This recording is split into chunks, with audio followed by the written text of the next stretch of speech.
Hello, and welcome back to the Compassionate Curiosity Podcast, a space where we explore the messy, beautiful, challenging project of being human. I'm your host, Rachel, a women's wellness coach and yoga and mindfulness guide at Tranquilo Pa Wellness. And here we dive into the stories we carry about food, movement, our bodies, stress, and self worth, sharing tools, reflections, and lived experience to help you soften the pressure, reconnect with your body, and create more space to breathe, rest, and just be, all guided by curiosity and grounded in compassion. And I'm so glad to have you here joining me today. Today, we're talking about three powerful practices, the three S's, that are at the heart of healing your relationship with your body and yourself. They're practices that I've returned to again and again over the years, and ones that I had an intimate experience with recently during a 10-day Vipassana meditation course. For those who may not be familiar, Vipassana is a style of meditation rooted in the original teachings of Buddha. The word itself means to see things as they really are, or insight, or clear seeing. It's a practice based on deep inward awareness, learning to witness your internal experience with presence and equanimity so that you can begin to understand the root of your suffering and cultivate the inner tools to transform it. So, what are these three S's that I became deeply reacquainted with during those 10 days? They are silence, stillness, and self observation. The three S's. So today we're going to explore how exactly these three S's can support healing in your relationship with your body and yourself. And I'll also offer a few simple, accessible ways that you can begin to welcome more of each into your daily life. No silent retreat required. And so before we begin, as always, I want to invite you to join me in a moment of stillness, to ground ourselves, to recenter ourselves, to come back. And so if you are safe and able to, I invite you to gently close your eyes and start by taking a deep breath in through your nose and a long breath out through your nose.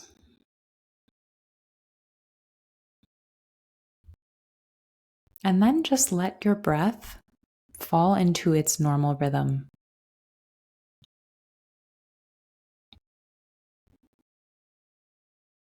And just notice how that rhythm is right now, whether it's shallow or deep. And just let that be. Let your breath be as it is. And let it anchor you into the here and now.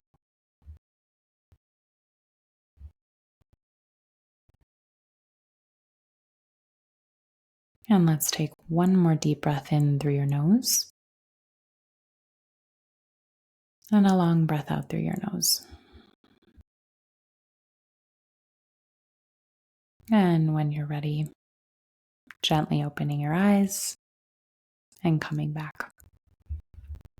Thank you so much. Okay, so what do I mean by these three S's? Silence, stillness, and self-observation. Let's take a minute to actually look at these three practices here. And let's start with silence. So, okay, it might seem pretty obvious. On the surface, silence is the absence of sound. But in Vipassana, silence wasn't just about not talking. It was about completely stepping away from interaction. No conversations, no phone, no eye contact, nothing performative. And this might sound harsh or intimidating or restrictive at first. I know that was kind of my immediate reaction to this, but very quickly, I realized how much we use words and expressions to manage how we're perceived, to present a certain version of ourselves, or to protect ourselves from discomfort. And when that's stripped away, you're left with yourself. No filters, no performances, just presence. And that can be confronting, but it can also be incredibly clarifying. Without all the outward noise, you begin to actually hear your inner world. Silence creates a kind of spaciousness where thoughts, emotions, physical sensations can all rise without interruption or distractions. And in that space, deeper truths begin to surface. We live in such a loud world, full of notifications, expectations, opinions. Silence allows us to step outside of all of that and reconnect with who we are beneath the noise. And why does that matter? Well, because so many of us are constantly pulled outward toward other people's needs, toward productivity, toward performance. And in that constant pull, we lose touch with our inner voice. We forget what we need, what we feel, what we value. Silence gives us the space to return to ourselves, to rebuild that connection, to listen not for answers or fixes, but for understanding. And when we carve out time to be with ourselves in silence, we build intimacy with our inner world. And that intimacy is what allows us to move through life more rooted, more present, and more aligned. And so silence becomes a form of self-trust, of saying, I'm here, I'm listening. Now let's shift gears toward our second S, stillness, which I feel like is one of silence's partners. To me, stillness has a few different layers of meanings, or at least that's how I've come to know stillness. On a physical level, stillness is exactly what it sounds like, right? No movement. During Vipassana, we were encouraged to sit completely still during meditation. No scratching, adjusting, shifting. And at first, this feels impossible. Who are we kidding at first? Most of the time, this felt impossible. But over time, with consistency and a hell of a lot of patience, this stillness trains you to focus and really get into the practice of observing rather than reacting. And on a deeper level, stillness is an internal quality. What do I mean by that? It's what we are at our most foundational essence. It's the part of you that doesn't get pulled by every thought or emotion. It's your core, your ground. It's what remains when everything else quiets down. And that is your true being, your natural state of being, one that's whole, calm, rooted. And this inner stillness is what we reconnect with when we return to presence, awareness, the here and now, as it is. It's the immense peace that you feel when you experience the deeper truth of living, of being. And being, acting, living from that place brings a whole new light to life, and one that's conducive to expanding, growing, and healing. And now the third S, self-observation. The first two, silence and stillness, invite self-observation to naturally follow. So, what do we mean by self-observation? This is the art of watching yourself, your thoughts, your sensations, your emotions, without getting swept up in them. It's the practice of inner witnessing that's non-judgmental, gentle, and honest. It's not about fixing or controlling what you notice. It's about simply noticing, about sitting beside your experience with curiosity rather than trying to manipulate or escape it. And that might look like observing a moment of sadness without needing to label it as bad, or noticing tension in your back without rushing to make it go away. It's the act of staying present to your inner experience without letting it define or derail you. In Vipassana, this was the core practice. You start very simple by noticing the natural sensations of the breath as it moves in and out of the nostrils. That's it. We spend like the first 3 days doing just that all day. This narrow field of awareness trains your attention. It sharpens the mind's ability to observe without wandering, without reacting. And then the practice deepens. So once that concentration is cultivated, the awareness expands. So you begin to scan the entire body from the top of the head to the tip of the toes, observing any sensations that arise. This could be warmth, tingling, tightness, pressure, pain, ease, numbness. And the task isn't to change or analyze these sensations. It's to literally just observe them without reacting, without judging, without resistance or attachment, just seeing what's there and letting it be. So that means if you feel an itch on your cheek, instead of scratching it right away, you simply notice the sensation of the itch. You observe what it feels like, where it is, how it changes over time, and how it eventually passes away. And you do all this without immediately moving your hand to fix it. Or maybe there's discomfort in your knee. Rather than shifting your posture right away out of habit, you stay still and bring your awareness to it. You breathe with it, you watch it, and you practice not labeling it as bad or unbearable. It's just a sensation.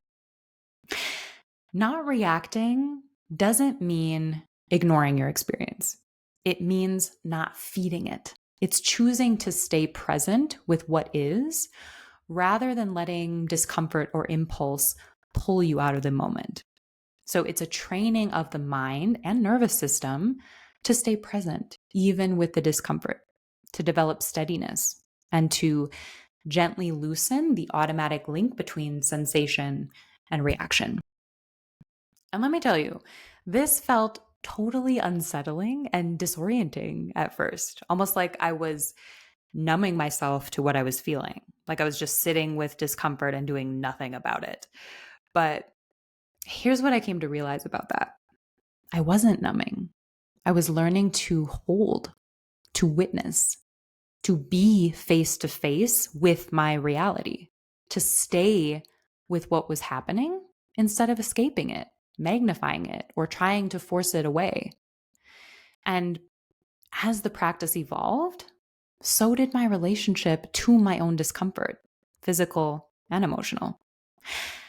I began to see how much of my suffering didn't come from the sensation itself, but from my reaction or relationship to it. The tension, the resistance, the story I added on top of it. But when I simply observed without flinching, without clinging, the discomfort shifted. Sometimes more subtly, sometimes more significantly, but always with a sense of space, like there was breathing room inside my experience. And with that space came a kind of clarity and peace that I hadn't really known before. And in that sense, the ability to observe without reacting is incredibly powerful. And it translates beautifully into everyday life. Because self-observation is what helps you catch yourself before you spiral into shame or anxiety. It's what allows you to notice when your inner critic is speaking up, or when you're disconnecting from your body, or when you're slipping into old patterns, and to do so without judging yourself for it. And that awareness, that pause, gives you choice to soften, to soothe, to respond differently. Self-observation lets you become an ally to yourself rather than an enemy. It lets you meet yourself with understanding instead of criticism. And it creates a solid foundation of self-trust and inner steadiness. And that, my dear, opens the door to healing and growth and change. So, with all of that in mind, I want to pause here and highlight a few of the powerful shifts that can unfold when these practices are part of your life. And these shifts aren't goals to strive for or boxes to check, right? They're natural, meaningful changes that I've seen unfold again and again, both in my own experience and in my work with women. These are shifts that reshape the way you see your body, the way you meet yourself, and the way you move through the world. So let's start with the body, because so many of us carry tension, stories, and expectations there. And because that's often where disconnection and judgment show up the loudest. But it's also where healing can begin to take root. So, one of the first and most powerful shifts that has a way of showing up through these practices is a deeper sense of body acceptance. When you sit in stillness and silence and begin observing your body as it is in the moment, you shift from judging to witnessing. You begin to experience your body not as something to control or perfect, but as this living, breathing entity, something alive, pulsing, changing, responding. You start to notice the small, constant miracles that are happening, like your heart beating, your breath rising and falling, your digestion doing its work, your skin sensing the temperature of the room, things you didn't have to ask for, things that have been happening your whole life, whether you're paying attention or not. And gradually, your perspective starts to shift from how your body looks to how your body lives, moving from critique to reverence.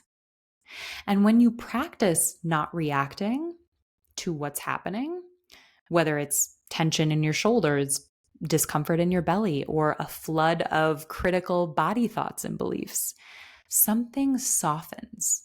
There's less urgency, less pull to fix, to shrink, to control. And from that still and quiet place, a deep respect and acceptance comes through, a felt sense of appreciation. And for the first time in a long time, you begin to trust your body again. You learn that your body isn't the enemy. It's a source of wisdom, aliveness, and presence that you can return to over and over again.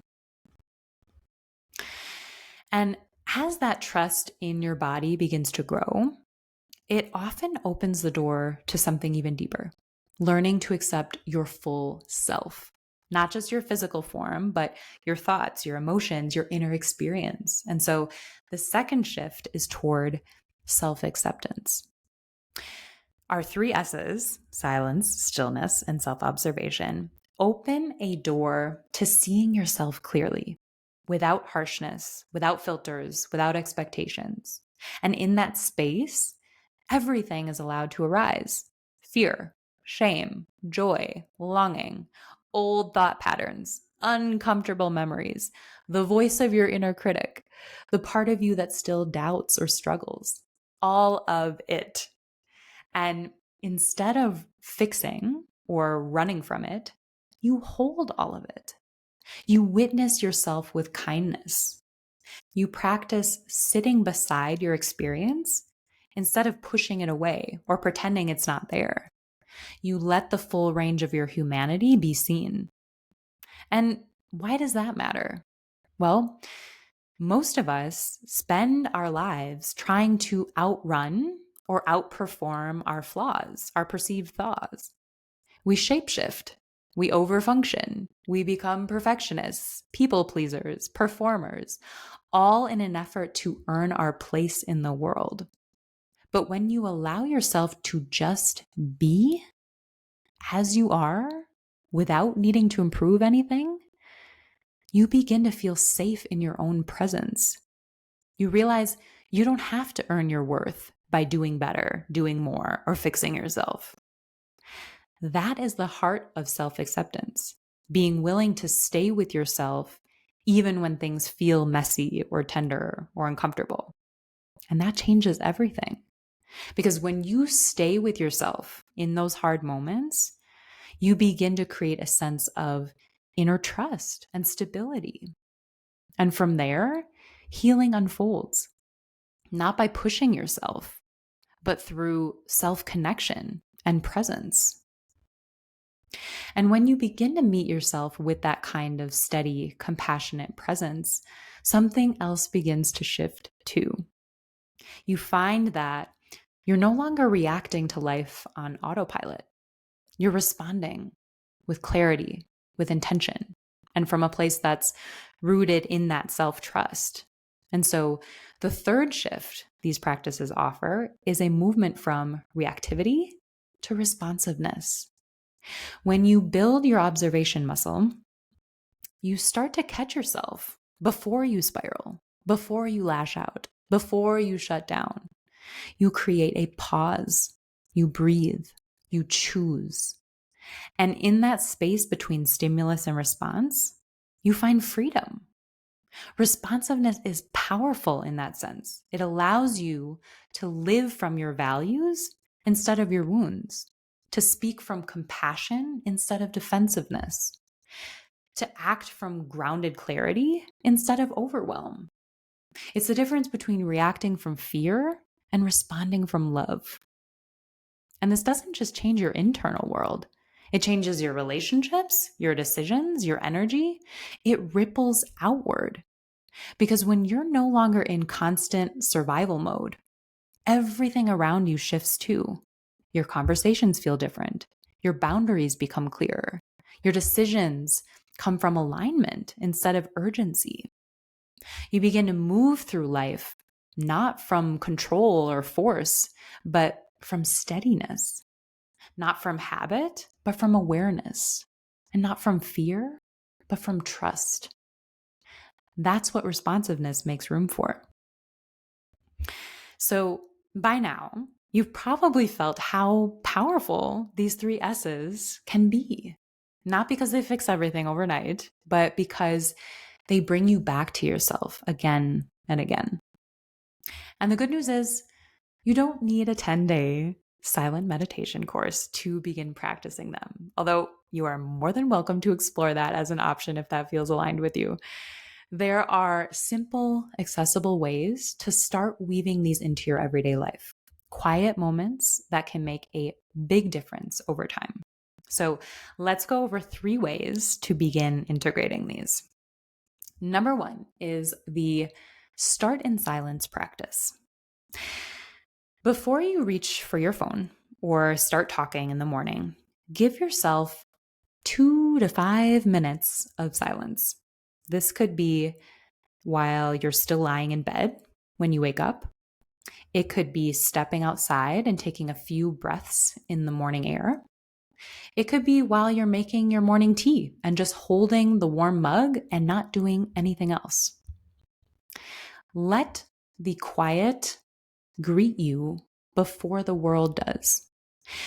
Beginning your day in silence, even if it's just for a few minutes, gives your nervous system a chance to settle before the noise begins. It creates a pocket of calm where you can connect inwardly rather than being pulled into reaction right away.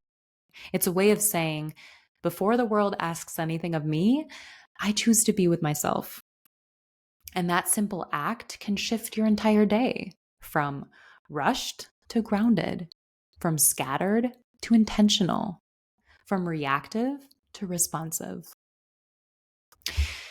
Number 2 is the 1-minute body check pause. This can be great to do at night when you lie down before you go to sleep. And when I say 1 minute, this can literally be just 1 minute, one intentional minute.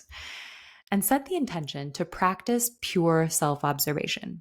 So scan your body. Notice what sensations are present.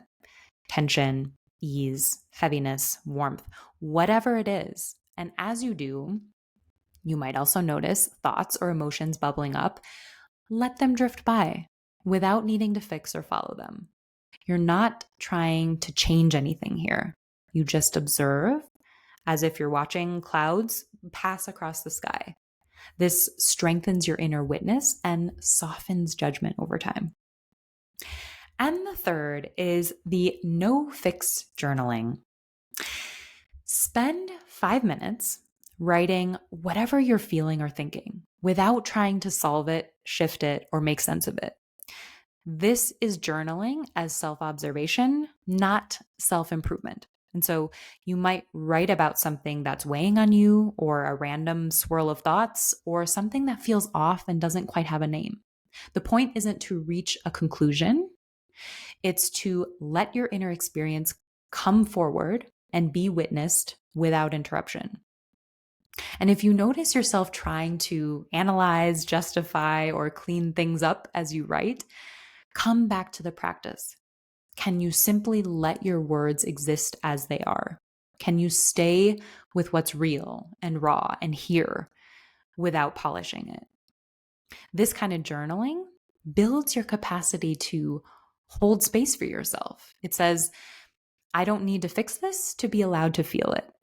And this can help soften the inner critic and strengthen your connection to your own truth. So these practices may feel very subtle. And well, they are, but they're also incredibly powerful. Healing doesn't always come from doing more. In fact, in my experience, it actually often comes from doing less, from slowing down, from listening, from stillness, from silence, from observing yourself gently, kindly, just as you are. Silence, stillness, and self observation aren't about getting it right or doing it all at once. They're about creating space within and around you to reconnect with your body, your breath, yourself. So, as you move through your day, I invite you to carry these 3 S's with you. You don't need to practice them perfectly. You just need to be willing to start. And so, thank you so much for being here with me today. If this episode resonated with you, feel free to share it with someone who might need this message. And if you're looking for a place to feel supported and seen on your journey, I'd love to invite you into my free community. You can find the link in the show notes as to how to join. It's a space where we explore these very practices together and where we support one another in cultivating more presence, peace, and body trust. And so, until next time, my dear, may you know that you are not alone. I am here with you.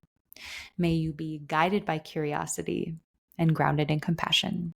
Sending you love, light, and gratitude today and always.